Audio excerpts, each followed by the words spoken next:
Zoom sur l'actu, c'est le rendez-vous politique et économique de Radio Axe Sud.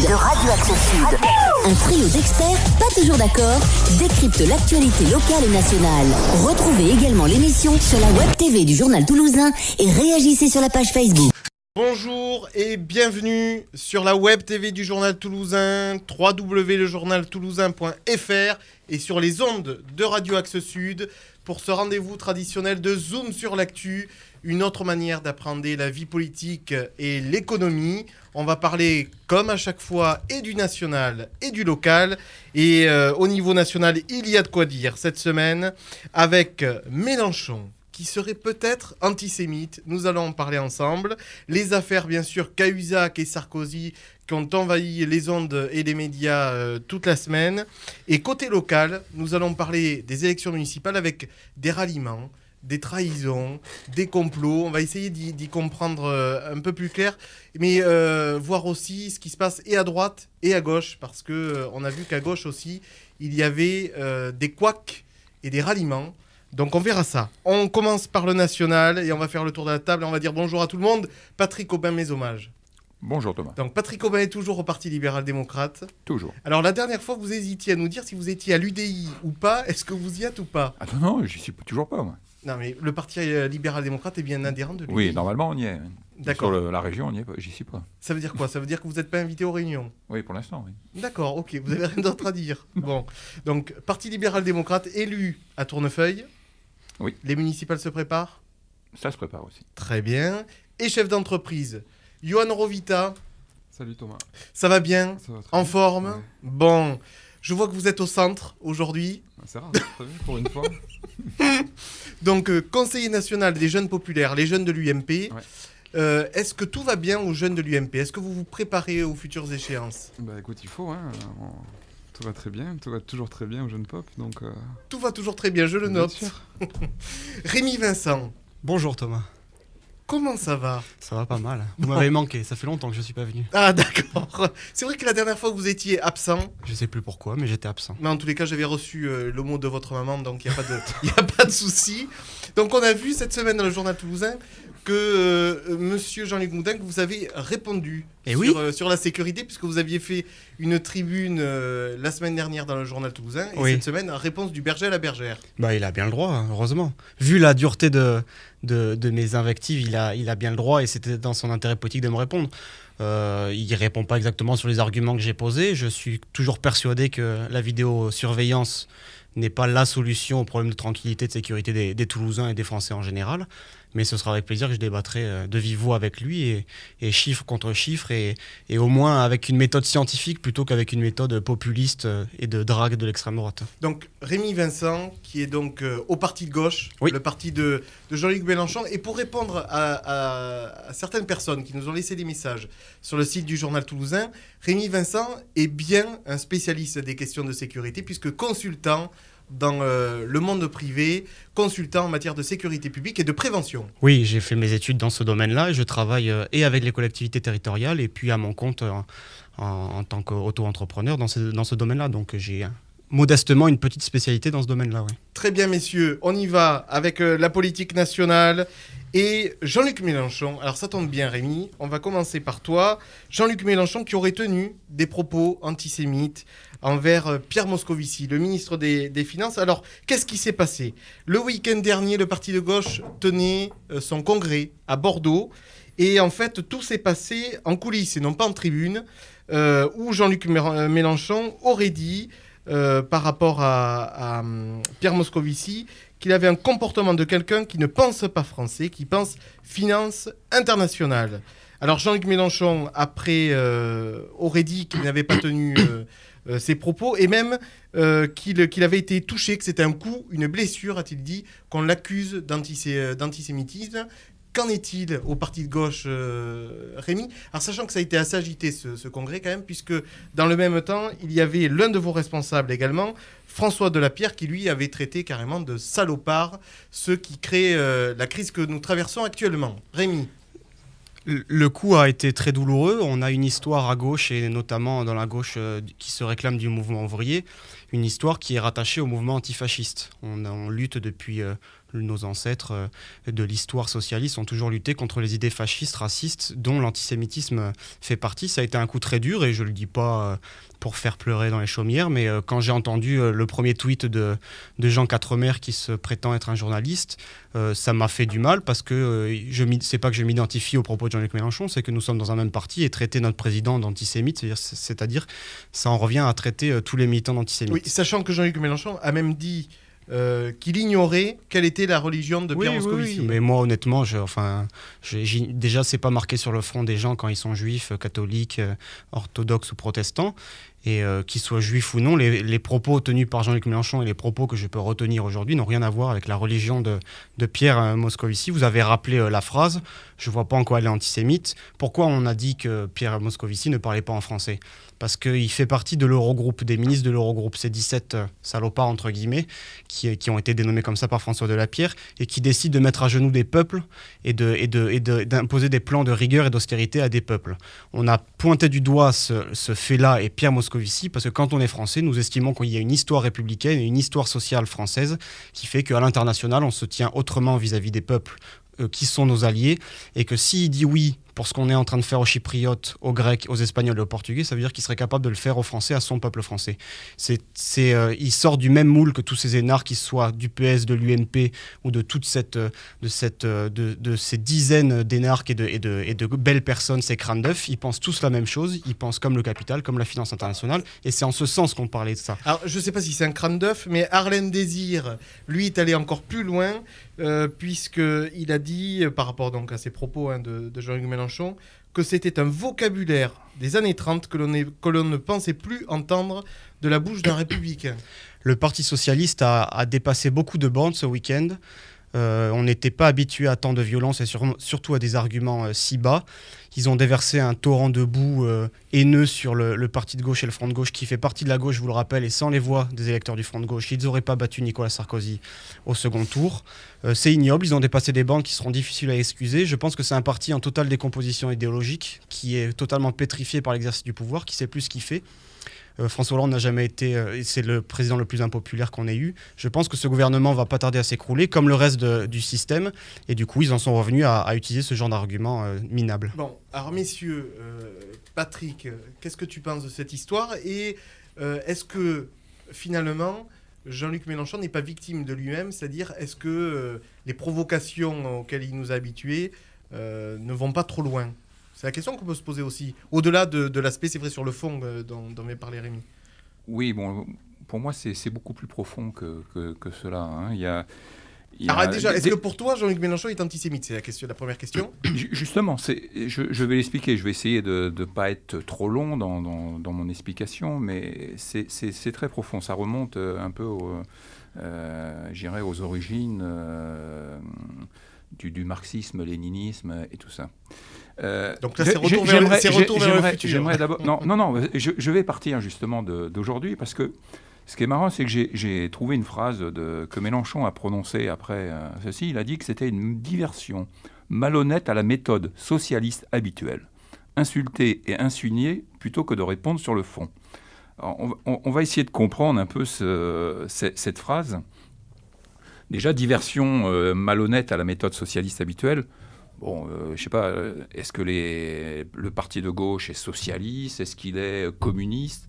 J'en sais rien aujourd'hui. On nous donne des définitions toujours plus ou moins en nous disant non, on n'est pas communiste, ou alors non, on n'est pas socialiste. Donc j'ai du mal à comprendre réellement ce qu'ils sont. Alors si je suis bien ce que dit Jean-Luc Mélenchon, il est socialiste, mais pas social-démocrate. Pour l'avoir entendu lundi dernier, quand il était à Toulouse lors d'une de ses conférences, il est socialiste, mais pas social-démocrate. Ce qui est marrant, mais ce qui est marrant, c'est diversion malhonnête à la méthode socialiste habituelle. C'est-à-dire que lui-même, il fait habituellement ce genre de choses. C'est-à-dire insulter. J'ai entendu salopard. À moins que salopard ne soit pas un gros mot. Il y a eu un film qui s'appelait Les 12 salopards. Là, il y en avait 17. Mais, plutôt que de répondre sur le fond. Alors, sur le fond, on va essayer de comprendre. On va essayer de comprendre. Moscovici, qui est insulté par Mélenchon, ou qui se prétend insulter diversement, c'est vrai, je partage la même chose. C'est pas écrit sur le front des gens ce qu'ils ont comme religion. Mais donc, Moscovici, son histoire personnelle, c'est quelqu'un qui vient de la LCR, Ligue communiste révolutionnaire. Son père aussi, à Moscovici, c'était un Roumain, il était roumain, et était aussi communiste. Et donc, Patrick? Mélenchon, c'est un trotskiste. Donc, pareil, vient de l'extrême gauche. Et aujourd'hui, on est effectivement des gens qui... Habituellement, je pense aussi que les marxistes-léninistes s'insultent régulièrement dans ce domaine. C'est une vieille tradition, de toute façon, de ces partis. Donc, ce qui est intéressant de voir, c'est que à la fois, il y a ces insultes et l'histoire du léninisme marxiste, ce sont aussi des gens qui sont théocides, c'est-à-dire qu'ils ont la haine. Non, ils ont la haine. Non, le théocide, c'est-à-dire ils ont la haine du Dieu.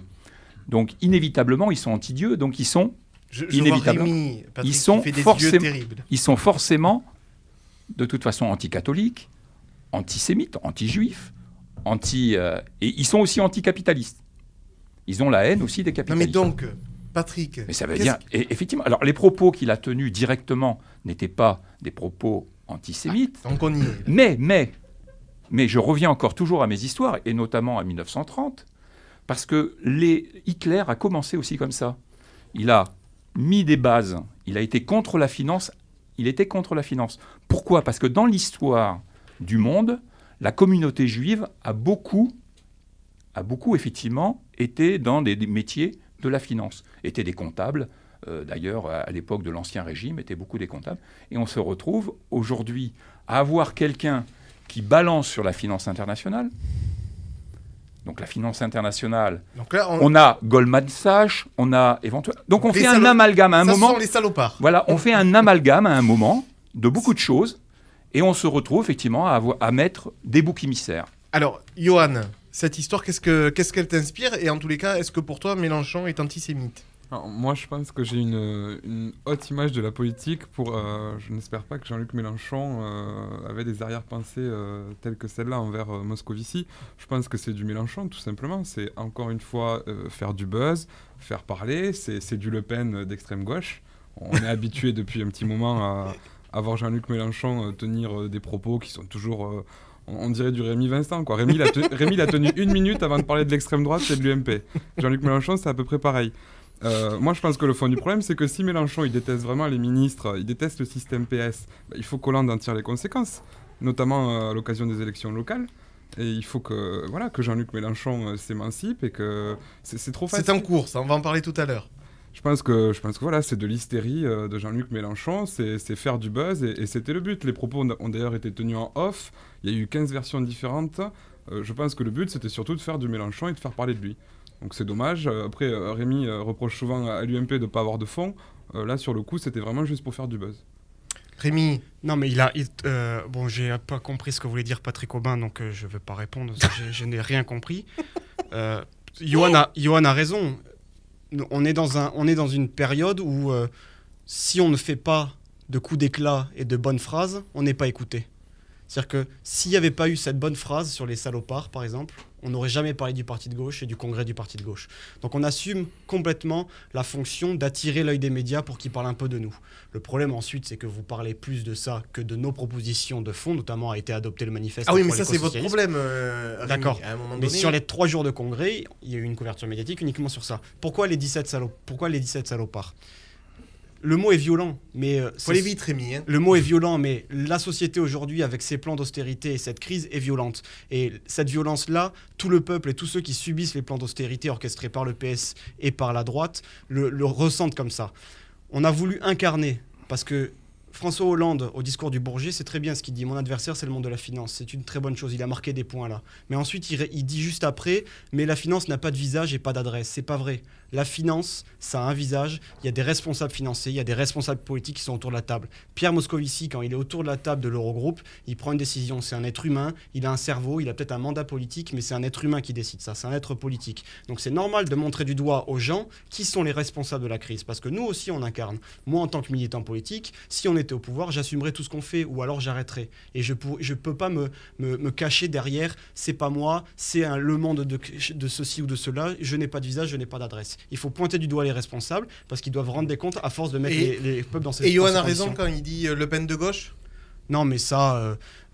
sur la forme, c'est pareil. Quand on a un peu de culture politique et quand on a lu quelques livres, quand on connaît le mouvement socialiste et le mouvement fasciste, on sait très bien qu'il n'y a aucun rapport entre le mouvement fasciste et le mouvement socialiste. C'est des mouvements qui s'affrontent le plus durement. Dans les camps fascistes et les camps nazis, en premier lieu, c'était les communistes et les socialistes. Et au Goulag, c'était qui ? Oui, mais je suis pas comptable de l'histoire du Goulag. Et nous, nos adversaires, les premiers... 100 millions de morts, c'est tout, le communisme. Tant physiquement que politiquement, c'est les fascistes. Qui c'est qui va essayer de battre Madame Le Pen à Hénin-Beaumont ? C'est Jean-Luc Mélenchon qui y va. C'est nous qui sommes les premiers dans la rue contre les fascistes. Donc, il n'y a rien à voir entre les fascistes et nous. Ok, messieurs, les affaires. Alors, les affaires encombrent de nouveau la vie politique française.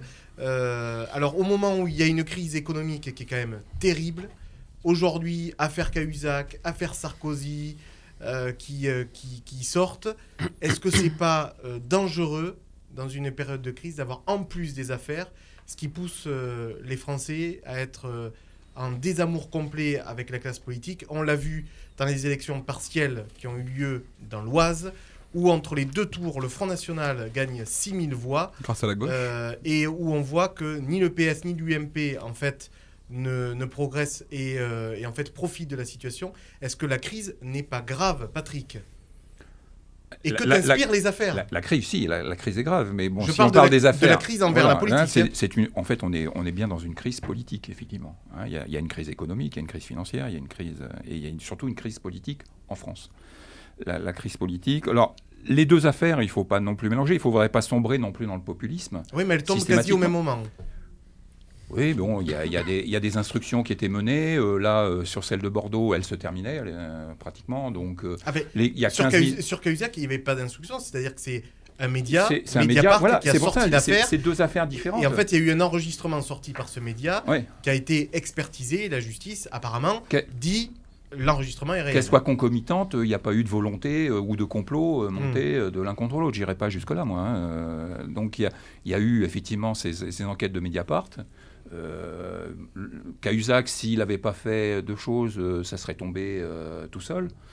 Et Sarkozy aurait sûrement été mis en examen de la même façon qu'il a été mis en examen là. Il y a eu 15 personnes dans l'affaire Bettencourt qui ont été mises en examen. Donc, on ne peut pas supposer que les deux affaires étaient concomitantes, alors qu'elles tombent en même temps. Et donc, c'est là où il faut éviter de sombrer dans le populisme d'extrême gauche ou d'extrême droite. Mais est-ce que c'est dangereux ? Voilà. C'est dangereux. C'est dangereux pour la. Oui, c'est dangereux. C'est dangereux pour la société française parce que de toute façon, la plupart des personnes aujourd'hui n'ont plus confiance dans les politiques. C'est une évidence. Pour reprendre confiance dans le monde politique, je pense qu'il va falloir de très très très nombreuses années. Johan, les affaires Cahuzac, Sarkozy, est-ce que ça te parle et est-ce que ça t'inquiète ? Alors ça me parle, mais pas de la même manière, parce que je pense qu'on on mélange souvent les deux affaires, on les met un peu sur un plan d'égalité. C'est quand même deux histoires relativement différentes. Il y en a une qui explose par Mediapart. Il y en a une qui concerne un ministre en fonction, l'autre un ancien président de la République. Moi, je pense. Oui, mais le résultat, Johan, c'est que dans les deux cas, elle provoque le désamour envers la classe politique et que dans la tête de beaucoup de Français, on l'a vu dans l'Oise, ça veut dire tous pourris. En gros, c'est ça. Oui, dans l'esprit de beaucoup de Français, sûrement. Après, je pense que les Français, comme les hommes politiques, devraient avoir un peu plus de respect pour la présomption d'innocence et laisser travailler la justice. Je pense que sur les deux affaires, on a entendu tout et n'importe quoi. Ça s'emballe. Aujourd'hui, on en est à un point où tout le monde va porter plainte contre l'autre, où le conseil de la magistrature attaque, où Taubira arrive. Et on donne n'importe quoi. Voilà, je pense que c'est ça. C'est la montée en puissance qui est en train de ridiculiser la classe politique. Je pense que dans les affaires judiciaires, il n'y a pas de débat à avoir. Il y a la justice qui fait son travail. Il y a un devoir d'information des médias. Je pense que les Français peuvent largement attendre le verdict de la justice pour se faire un point de vue. Sauf que là, on est en train de monter en épingle toute cette histoire de Sarkozy et le juge gentil. Et chacun vient dire son petit mot sur son petit plateau télé. Je pense que tout le monde devrait prendre un peu plus de recul sur les affaires. On laisse travailler la justice et on voit. Je pense que ce n'est pas ni le Premier ministre, ni le Premier président de la République qui fait face à la justice. Donc on peut attendre un petit peu, laisser reposer tout ça. Que chacun garde son calme de tous les côtés. Moi, j'aimerais bien que tout le monde ait la dignité qu'est en train d'avoir actuellement l'UMP sur l'affaire Cahuzac, par exemple. À l'époque d'Éric Woerth, je pense que c'était pas du tout les mêmes méthodes de la part de la gauche. Donc je pense que tout le monde garde son calme, tout le monde laisse la justice travailler. Et voilà. Après, ouais, mais en même temps, Johan, ça peut donner une impression aussi de politiques qui se soutiennent entre eux, quoi. Il y a la double image, quoi. On peut se dire, ben voilà, ils se protègent entre eux. Enfin, en l'occurrence, comme on est dans le cadre d'une enquête, il n'y a pas eu de jugement, il y a à protéger personne. Il y a des juges qui sont là pour faire leur travail, tout le monde attend. Je veux dire, la présomption d'innocence, c'est pas que pour la gauche non plus. Sur Cahuzac, par contre, ce qui est dommage, c'est que c'était quand même un des rares ministres compétents du gouvernement qui est parti. Ça, c'est bien dommage pour eux. Rémi, les affaires, comment tu les perçois et est-ce que tu peux dire que c'est dangereux pour l'élan démocratique, j'allais dire? D'un point de vue judiciaire, je ne peux pas me prononcer, mais personne ici ne peut se prononcer sur la culpabilité supposée au réel de Sarkozy ou de Cahuzac. Johan a raison de dire qu'il faut garder son calme et que la justice doit travailler sereinement. C'est une des conditions qu'elle soit juste et que les gens aient confiance en elle. J'aurais aimé que l'UMP, quand il est au pouvoir, garde son calme sur tous les petits faits divers sordides qui ont créé des lois sarkozystes et sécuritaires. Ils auraient dû garder leur calme sur ce genre de faits divers. Les mises en examen, ce n'est pas des condamnations. Donc il y a la présomption d'innocence, il faut la respecter évidemment. Les dirigeants UMP qui ont volé au secours de Nicolas Sarkozy, ça m'a beaucoup choqué. Ils ont volé au secours derrière leur gourou d'un seul homme. Ne touchez pas à notre chef, déjà parce que ça met en péril ses ambitions pour 2017, et puis parce qu'ils ont un sens très réduit de la justice et ils fonctionnent de manière clanique. C'est assez odieux quand on voit que, par exemple, l'une des propositions phares de la droite pour lutter contre la petite délinquance, c'est de priver les familles qui sont déjà dans le besoin des allocations familiales. Ça, pour moi, ça m'a paru odieux. Après, c'est révélateur, comme vous dites, d'un malaise, d'une crise politique, mais qui est énorme, et je pense que ça va de pair avec la crise économique et financière. Je pense que ce système est pourri jusqu'à l'os, que les affaires, les liens entre le monde financier, le monde économique, le monde médiatique et le monde politique sont au centre de tout ça. Et je pense que ça va pas tarder tout ceci va pas tarder à s'écrouler. Et malheureusement, entre-temps, c'est Marine Le Pen et le FN et tous ceux qui disent tous pourris qui sont en train de monter. La solution pour tout ça, c'est d'assainir la vie politique, de mettre à bas l'oligarchie financière, médiatique et économique et de passer une bonne fois pour toutes à la 6e République, dans laquelle les élus seront contrôlés par les citoyens avec une possibilité de révocation en cours de mandat et surtout des élections qui soient proportionnelles et où les élus représentent vraiment le peuple et ses volontés. Je vois Patrick qui dit non. Non, presque oui, mais dans la séparation des pouvoirs.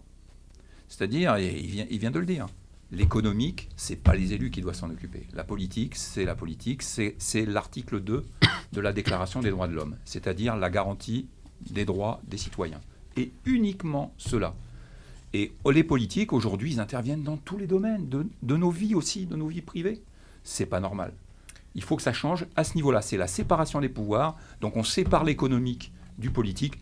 Les politiques, effectivement, ils nous ont endettés comme c'est pas possible. Ils nous ont endettés pour 2 ou 3 générations aujourd'hui. Alors, juste, Johan, pour finir cette partie nationale, Rémi en a dit 2 mots. Est-ce qu'il n'y a pas une manip quand même dans le clan Sarkozy? Parce que Henri Guénaud et Frédéric Lefebvre, dont on connaît quand même leur proximité avec Nicolas Sarkozy, qui ont quand même balancé grave sur le juge gentil. C'est une honte, ça. C'était même avec des propos limites. C'est du Berlusconi. C'est du Berlusconi. On attaque les juges, c'est dangereux rouge. Bon, Rémi, c'est à moi. Oui, je croyais que tu t'appelais Rémi. Non, je pense que... Alors, sur Henri Guénaud, moi je comprends le fond de ses propos, je pense que j'aurais pas eu les mêmes. Sur la forme. Non, je pense que oui, on peut poser des questions. On fait du Taylor là. On est quand même dans une démocratie où on peut poser des questions. Le juge gentil, on sait, a eu certains positionnements par le biais d'un syndicat. On peut se poser des questions. De là à affirmer que la décision serait ou pas partiale, je pense que c'est pas à nous de le dire. Il y a une chambre de l'instruction pour ça. Donc je pense que j'ai trouvé ça dommage que ça soit aussi à l'UMP. Non, on avait l'impression d'un plan média très bien huilé, c'est-à-dire avec les lieutenants qui balancent dans les médias et Nicolas Sarkozy qui lui envoie un communiqué plutôt neutre sur Facebook. Enfin, Nicolas Sarkozy sur Facebook a quand même terminé en disant qu'il respectait la justice. Mais justement, c'est ce que je dis. Il y a ces lieutenants qui ont balancé et lui qui après, c'est pas étonnant venant de la part d'Henri Guénaud, qui est un proche de Nicolas Sarkozy, de vouloir défendre un de ses amis. Je pense qu'il a eu raison. Après, peut-être pas en utilisant les bons mots.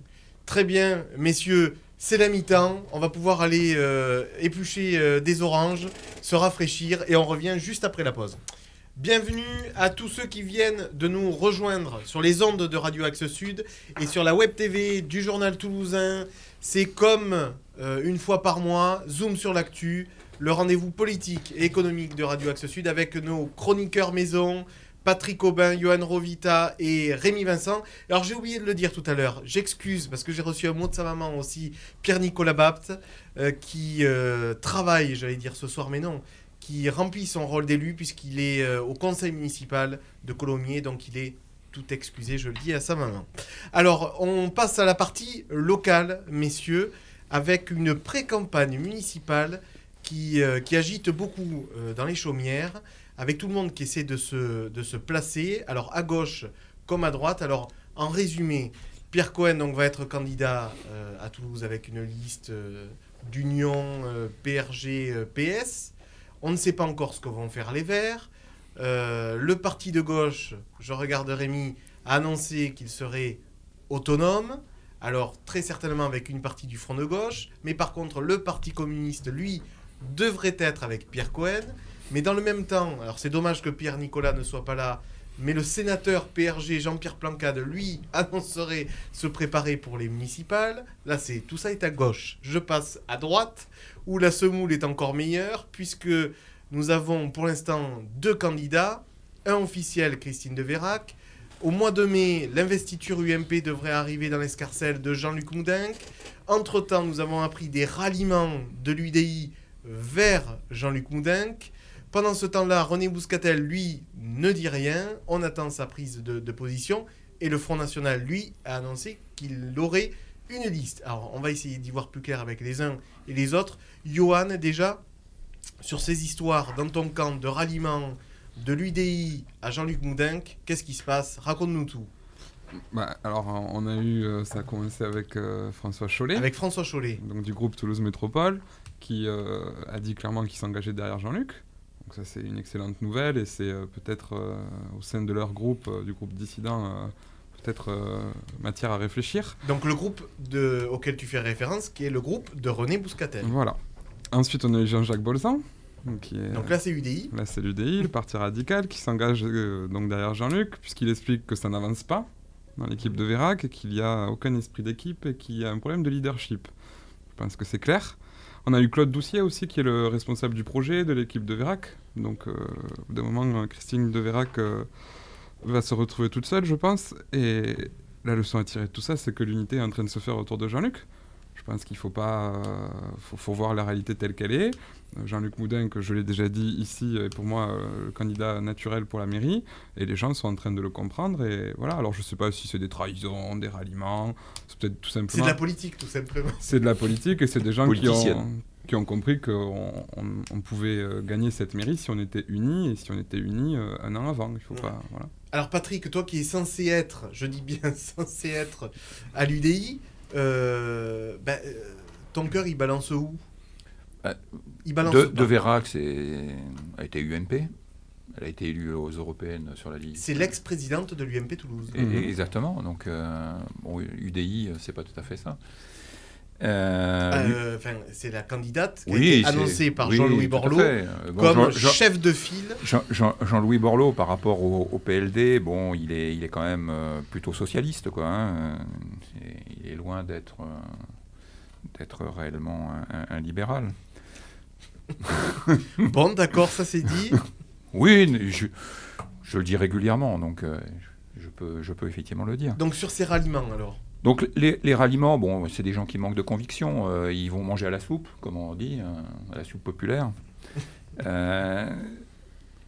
Jean-Jacques Bolzan, c'est quelqu'un qui a toujours travaillé avec Jean-Luc Moudenc, donc... c'est son ancien adjoint, donc au commerce. Oui, tout à fait. Exactement. Donc, lui reprocher de dire, bon, il s'en va comme ça. Bon, il travaillait sur un quartier. Il a des années de pratique municipale. Il se dit aujourd'hui, dans les sondages, Jean-Luc Moudenc est bien placé. Donc, pourquoi pas aller le rejoindre, quoi. Bon, d'accord. C'est un choix personnel, c'est pas un choix de conviction. Après, que va proposer aussi bien l'UMP que l'UDI en termes de programme? Est-ce que ça va permettre à la région toulousaine, en dehors de l'aéronautique, de faire quelque chose qui permette de développer l'emploi, les entreprises? C'est surtout cette question. Voilà, c'est le fond de la question. Si c'est pour encore continuer à faire des trottoirs, à faire... Donc toi, en gros, c'est on va à la soupe. Oui, compris, tout à fait, exactement. Rémi, vu de gauche, ces histoires de ralliement, de trahison, de fausse trahison, il s'en fout. Non, mais les affaires de la droite regardent la droite. Les affaires internes pour choisir le meilleur candidat appartient à chaque mouvement politique, à chaque organisation. C'est pas ça vraiment l'important. Je suis un peu déçu qu'en 2014, on retienne uniquement les municipales. 3 mois après, il y a les européennes. En période de crise comme on est aujourd'hui. Oui, mais tu sais comment ça fonctionne, Rémi, c'est-à-dire que les électeurs vont se focaliser sur une élection, et c'est une fois, on l'a vu avec les présidentielles législatives, une fois que les municipales seront passées, ils seront ailleurs. Oui, mais je déplore qu'on se focalise à partir de maintenant jusqu'en mars prochain, donc ça veut dire pendant 1 an sur les municipales, et qu'on va avoir 2 petits mois de campagne européenne, alors que c'est là les vrais sujets qui vont cliver. Ouais, sauf que, Rémi, le maire... c'est la personnalité politique auquel les Français sont les plus attachés. Mais tous les sondages. Mais c'est peut-être parce que c'est pas le maire qui décide de faire des plans d'austérité ici ou là, ou qui fricote avec les banques au sein de l'Eurogroupe. La question des européennes va être centrale. Pour les municipales, nous, le parti de gauche et le front de gauche, on espère partout. On est sur une ligne très simple, autonomie vis-à-vis du PS et d'Europe Écologie, les Verts, qui font partie d'une majorité qui applique l'austérité. Partout où on peut, autonomie. Non, mais Rémi, c'est plus nuancé quand même chez les Verts. J'ai écouté Jean-Vincent Placé ce matin. Le ton monte quand même par rapport au gouvernement. Ils ont un congrès à la rentrée où ils vont se poser la question de la participation ou non au gouvernement. Oui, non, mais la question de l'autonomie de la liste, on le sait, à Toulouse se pose. À l'automne, ce serait peut-être une autre situation. Aujourd'hui, on est en mars 2013. Vous me demandez la situation politique, elle est telle qu'elle est. Le gouvernement mène une politique austéritaire avec Europe Écologie, les radicaux de gauche et le PS. Donc nous, autonomie partout. Il y a des villes où on peut passer devant. Il y a déjà plus de 60 villes en France où on sait qu'il y aura une liste front de gauche autonome du Parti Socialiste. C'est pas rien parce que ça veut dire que tout le front de gauche est autonome. Donc pour les municipales, c'est pas important. Nous, on pense que les européennes, ça va être vraiment un vote révélateur sur à gauche. À qui les citoyens vont faire confiance pour changer d'Europe et faire une autre Europe et arrêter ces plans d'austérité qui mettent les peuples à genoux. Je pense que les européennes sont une occasion formidable pour le front de gauche d'exposer ses propositions à l'échelle européenne pour sortir de la crise et en finir avec la financiarisation de l'économie. Pour parler quand même de ce qui se passe à gauche et à droite dans cette pré-campagne municipale où on voit des gens passer d'un camp à l'autre, etc., est-ce que ça ne dit pas, ce que disait Patrick tout à l'heure, quand même un problème de conviction? Vous le vivez vous aussi au front de gauche, puisqu'il y a des gens qui sont prêts pour sauver leur place au municipal à rester avec le maire Pierre Cohen, à rester sur sa liste dès le premier tour. Il y a des logiques de partis qui sont propres aux municipales et aux élections locales. Je suis entièrement d'accord. Il y a des élus à sauver, il y a certains partis qui sont en difficulté, qui ont besoin des quelques élus qui leur restent, mais tout simplement pour faire vivre le parti. Moi, c'est pas dans cette optique que je fais de la politique. C'est peut-être facile à dire parce que je suis dans un petit parti qui n'a pas d'élus. J'espère que je tomberai jamais là-dedans dans ma vie militante. Nous, on s'occupe des idées. Je dis pas que les municipales, c'est pas important. Il y a des sujets municipaux qui sont primordiaux. C'est des élus de proximité. Il y a vraiment des compétences municipales qui sont importantes. Voilà. Après, aujourd'hui, vous savez que le modèle politique dans lequel on est, c'est de plus en plus Europe, région, agglomération, enfin intercommunalité, alors que nous, on est attachés au triptyque commune, département, nation. Donc, en plus de ça, les communes sont vidées petit à petit de leur légitimité politique et de leurs compétences, auxquelles on est très attachés, nous. Je dis pas que c'est pas important, on va y aller au municipal. Il va y avoir des choses à jouer politiquement, mais on va essayer de nationaliser cette campagne. Dans les grandes villes, sur Toulouse, on va pas mener une campagne toulouso-toulousaine sur Toulouse. La campagne du front de gauche, ça va être la condamnation de l'austérité en montrant du doigt ceux qui, au niveau national, mettent ces plans d'austérité en vigueur. Alors, justement, ton patron local, Jean-Christophe Célin, disait cette semaine dans le journal toulousain que ce qui est inadmissible dans une majorité municipale, c'est quand on veut faire appliquer une logique gouvernementale. Donc Ça veut bien dire, c'est la même logique, c'est ce que tu viens d'énoncer. Le vote de Jean-Christophe Célin au budget municipal, il a été clair, c'est-à-dire que sur la partie dépenses, il a estimé que c'était un budget qui était raisonnable, et il s'est abstenu sur la partie recettes pour condamner le fait que l'État donne de moins en moins d'argent aux collectivités territoriales. Et qu'il refuse ce qui dit que Pierre Cohen l'incite à faire de la solidarité gouvernementale. Exactement. Pierre Cohen a été d'une violence inouïe en excluant de telle façon, avant toute discussion en conseil municipal, entre deux portes avec son adjoint Briançon, a été d'une violence inouïe pour exclure Jean-Christophe Célin. Voilà, c'est quelque chose qu'on condamne. Il a voulu faire appliquer à Jean-Christophe Célin, qui est notre seul élu municipal, la politique de Cahuzac au niveau Toulouse. Et on s'abstient parce qu'on refuse ces politiques d'austérité. D'accord. Est-ce qu'au municipal, la gauche, selon toi, peut se réunir quand même au second tour ? C'est la question aujourd'hui, puisque la dernière fois, donc, il y avait eu un refus d'alliance de Pierre Cohen envers Myriam Martin, qui est également au front de gauche. Qu'est-ce qui peut se passer au second tour ? Est-ce qu'à un moment donné, si c'est chaud, on va dire, au premier tour entre Pierre Cohen et Jean-Luc Moudenc, est-ce que le front de gauche s'alliera à Pierre Cohen ? La question des alliances et de la fusion, c'est différent de l'appel à battre la droite. On a toujours dit qu'au second tour de toutes les élections qui sont à deux tours, on appellera à battre pour la droite. Toute la gauche nous trouvera toujours derrière elle pour battre la droite. La question des alliances et des fusions, on est beaucoup trop tôt, c'est beaucoup trop tôt pour en parler, j'en ai aucune idée. Johan, cette élection municipale, comment on la vit à l'intérieur de votre parti, plus particulièrement des jeunes, puisque tu fais partie des jeunes pop, est-ce qu'on est confiant et comment on regarde ce qui se passe à gauche ? Alors, on parlait du front de gauche, mais là je viens de dire aussi qu'au PRG, il y a des remous en ce moment. Est-ce qu'on se dit finalement que le bordel, il n'est pas que chez nous, il est en face aussi ? Bon, déjà, on ne se dit pas que le bordel, il est chez nous, puisque je pense qu'à l'UMP, nous, pour l'instant, on est vraiment... À l'UMP, non, mais je veux dire, dans la droite et le centre, à Toulouse, on sait que tout n'est pas très clair. Pour l'instant, nous, on est contents. Beaucoup de personnalités sont en train de rejoindre Jean-Luc Moudenc. Christine Deverac, qui s'est un peu autoproclamée candidate de l'UDI, est en train de comprendre qu'il faudrait peut-être qu'elle aussi, elle fasse le bon choix. Nous, on est mobilisés, on est... T'es pas content, Patrick qui fait la moue. Le bon choix, Moudenc. C'est pas ton choix, mais pour moi, c'est le bon choix. C'est pas non plus de Vérac, mais bon. Et au sein du parti, on est plutôt confiant. On regarde pas trop ce qui se passe à côté, puisque moi, j'ai vu cette semaine la grosse campagne qu'a lancée le Parti Socialiste, fier d'être de gauche, fier de Toulouse, où on entend Briançon sur tous les médias crier que l'UMP, c'est le Front National. Il est vulgaire et outrancier envers l'UMP. Briançon, c'est toujours la même rengaine. Donc nous, on est derrière Jean-Luc. On a décidé que tous les jeunes, il fallait travailler ensemble. Les jeunes populaires vont proposer un projet jeunesse à Jean-Luc Moudenc. Il va falloir qu'on avance et la campagne, elle commence à se lancer. On n'est pas là pour regarder ce que font les petits camarades d'à côté. Et nous, on avance. Mais pourquoi tu fais la moue, Patrick ? Tu es quand même bien au centre. Alors tu vas me dire à l'extrême centre. Oui, mais ça veut dire quoi ? Qu'il n'y a personne qui incarne quoi que ce soit pour toi ? Aujourd'hui, mais on n'a pas besoin de politique réellement pour fonctionner dans la vie. Non, je suis désolé. Si c'est pour faire tout ce qu'ils font depuis... Il y a les yeux exorbités de Rémi. Si c'est pour faire ce qu'ils font et nous mettre dans la panade comme on est aujourd'hui, on n'a vraiment pas besoin d'eux, quoi. Non, mais il faut bien des politiques. Non, Patrick, uniquement pour nous garantir. C'est nous, citoyens, qui devons faire le boulot, c'est pas eux. C'est tout.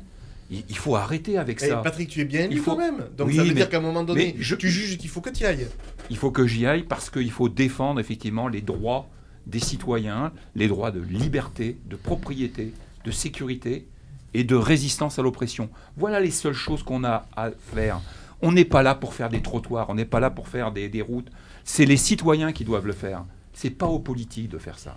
Et il faut le comprendre, il faut créer des entreprises, des associations, des fondations autour de ça. Et c'est à ce niveau-là qu'il faut agir. C'est pas laisser les politiques nous voler, nous dérober en permanence. On a bien compris. Pour les municipales, Rémi, tu as parlé de sécurité la semaine dernière dans le journal toulousain. Est-ce que le bilan de Pierre Cohen, il te paraît satisfaisant ? Alors, parce qu'on a bien compris qu'au front de gauche, ça va se jouer aussi sur le projet. Si entre les deux tours, vous devez vous retrouver, il va y avoir la question du projet. Donc le bilan, tu le juges comment, toi, de Pierre Cohen ? En matière de sécurité ? En matière de sécurité et de manière globale. C'est plus ou c'est moins ? On s'en tire mieux avec Pierre Cohen que si c'était encore la droite. Et j'espère de tout cœur que le Capitole restera à gauche. Mieux vaut du rose pâle que du bleu. Sur le bilan de la majorité actuelle, dont fait partie notre élu municipal, même si on va se présenter de façon autonome, on a toujours été clair, c'est pas un bilan qui est à jeter à 100%.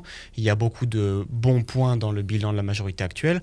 Sur les questions de culture, par exemple, sur lesquelles on est particulièrement investi via notre élu municipal, c'est un très bon bilan où il y a eu un budget. Toulouse est une des villes qui investit le plus en matière de culture. C'était déjà le cas sous oui, Dominique mais, Baudis et Jean-Luc Moudin. Oui, mais là, je fais le bilan de la mandature Pierre Cohen. Après, le Front de gauche a une identité, c'est l'autonomie conquérante depuis sa création. Donc, on sera autonome, même si on ne dit pas que le bilan de Pierre Cohen est une horreur et on préfère largement la gauche au Capitole que la droite. Tu avais l'air de faire des yeux, je disais, exorbités quand Patrick parlait de la représentation.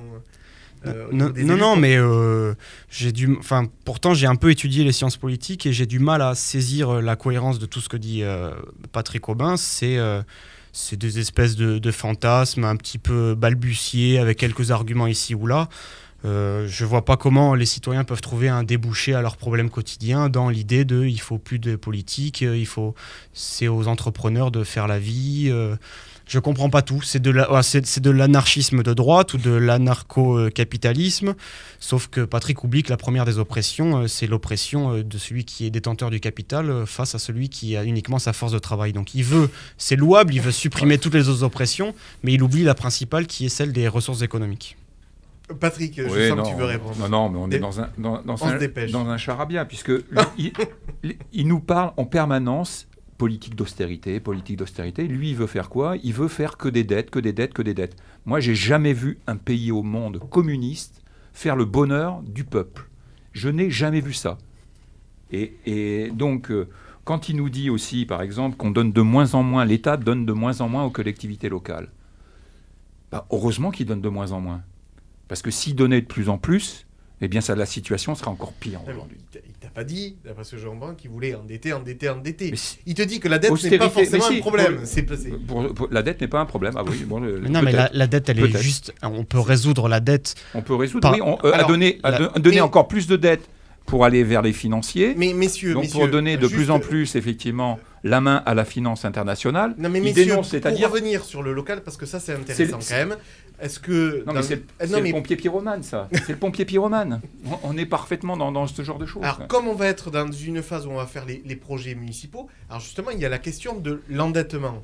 Puisque à Toulouse, Jean-Luc Moudin a pratiqué pendant longtemps ce qu'on appelle l'endettement zéro. C'était le cas aussi sous Dominique Baudis.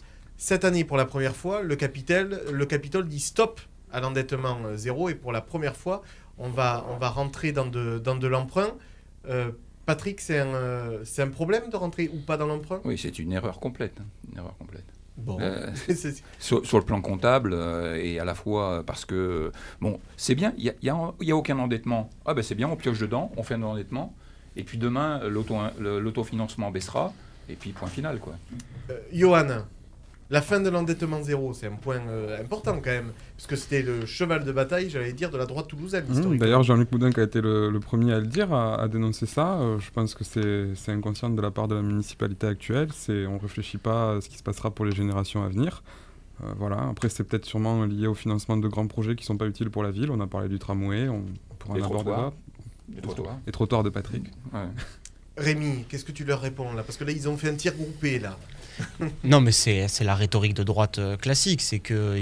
Non, mais est-ce que dans le projet municipal de Pierre Cohen et dans le vôtre d'ailleurs, est-ce qu'il y aura la question de l'endettement?